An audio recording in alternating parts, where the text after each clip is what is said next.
Lately, I've been feeling suicidal, and recently I really felt like I was nearing the last few days of my life.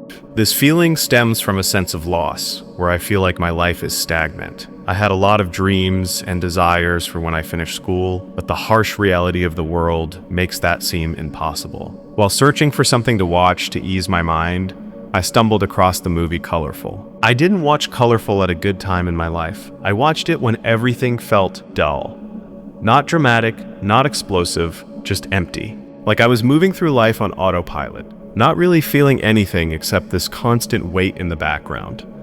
And I didn't go into Colorful expecting it to matter. It was just another anime movie to me at first. But looking back, it was one of those rare moments where something actually got through to me when nothing else really could. Colorful. The story opens with a soul, no name, no identity, floating in nothingness, being told by a strange guide named Purapura that it has been chosen for a second chance at life, not because it earned it, but because it failed somehow. And I remember watching that and thinking, that's already a heavy place to start, because it doesn't feel hopeful. It feels like being judged. It's as if you're being told, you messed up, now fix it. And honestly, at that point in my life, that kind of thinking felt familiar, like everything I did was just not enough. The soul is placed into the body of a boy named Makoto Kobayashi. And here's the first shock. Makoto has just died by suicide. That realization sets the tone immediately. This isn't going to be a light story. This is about someone who reached a point where life felt unbearable. And now, someone else is being forced to live in the aftermath of that decision. At the beginning, Makoto, well, the soul inside him, doesn't care about anything. He doesn't care about the family. He doesn't care about school. He doesn't care about the life he's been dropped into. And that part felt too real. Because when you feel low enough, it's not always sadness. Sometimes it's just nothing. No motivation, no connection, just existing. And watching him go through that, I wasn't thinking, wow, what a character. I remember thinking, I know that feeling. At first, the soul, now inhabiting Makoto, doesn't understand anything.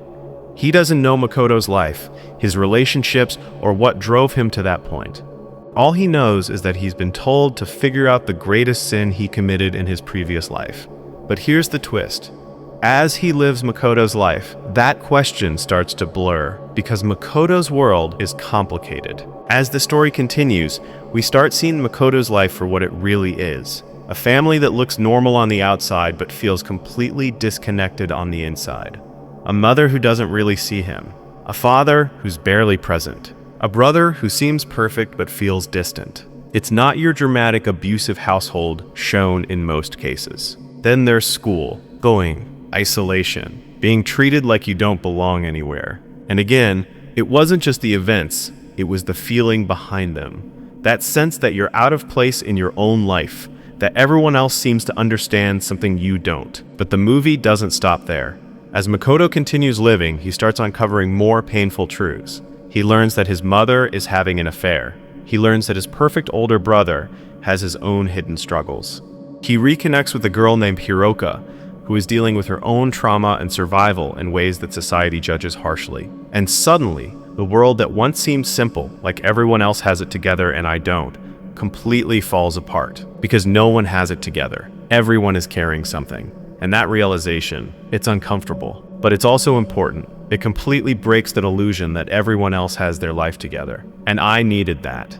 Because when you're in a bad place, it's so easy to think everyone else is fine. I'm the problem. But the movie shows something different. And that didn't magically fix anything for me, but it made me feel less isolated. Less like I was the only one who didn't have everything figured out. There's a turning point in the story where Makoto begins to actually engage with life instead of just observing it. He starts painting again. And this is where the title Colorful really begins to make sense. Because at the start, everything feels gray, lifeless, flat. But slowly, as he starts to experience things, painful things, yes, but also small moments of connection, the world gains color. Not perfect color, not bright, happy, unrealistic color. Real color. Messy, complicated, sometimes ugly, but still meaningful. Watching this part, I remember thinking about how easy it is to reduce life to just the worst moments. To look at everything through the lens of pain and say, this is all there is. As the story builds, Makoto is trying to figure out his greatest sin. And I remember being so focused on that, like, what did he do? What's the big reveal going to be? But when the truth comes out, it's not about something evil or extreme. It's about regret, misunderstanding, and how harshly we judge ourselves. And that part hit me in a way I didn't expect, because I realized something while watching it. I had been treating myself like I was the worst version of me all the time. Like every mistake defined me. Like every bad thought meant something permanent.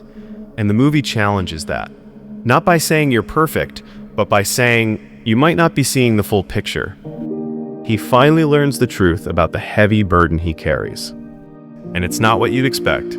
It's not loud. There's no dramatic explosion, no villain reveal. It's quiet, almost ordinary.